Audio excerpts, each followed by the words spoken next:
হাজার হাজার বছর ধরে মানুষ সভ্য হয়েছে, চাঁদে গেছে, প্রযুক্তিতে অবিশ্বাস্য উন্নতি করেছে।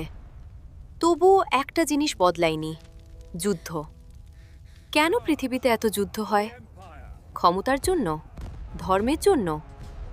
নাকি মানুষের ভেতরের লোভ আর ভয়ই এর আসল কারণ?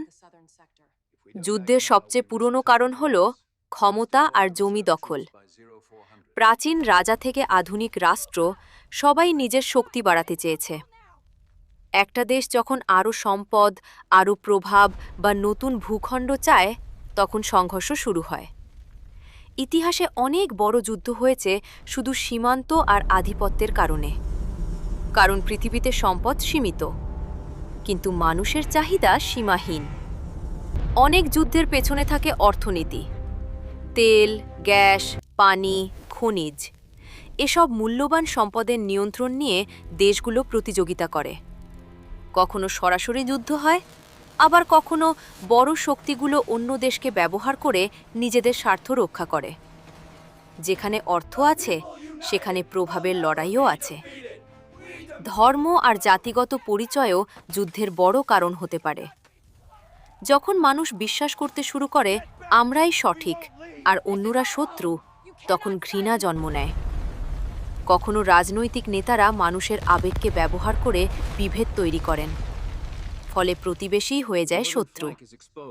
ইতিহাস দেখায় অনেক যুদ্ধ শুরু হয়েছে মানুষের মনের ভেতরের বিভাজন থেকে।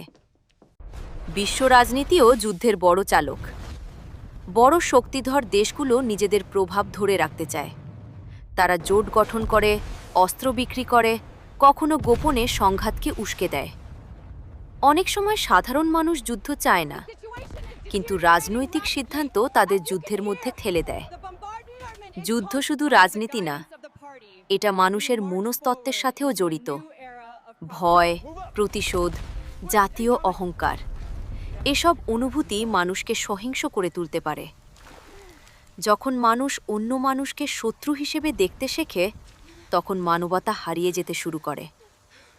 যুদ্ধ পৃথিবীকে শুধু ধ্বংসই দেয় না, এটা কেড়ে নেয় লাখো মানুষের জীবন, স্বপ্ন আর ভবিষ্যৎ। তবুও ইতিহাস আমাদের একটা শিক্ষা দেয়: যুদ্ধ মানুষ তৈরি করে, আর শান্তিও মানুষই তৈরি করতে পারে। প্রশ্ন হলো, আমরা কোন পৃথিবী চাই?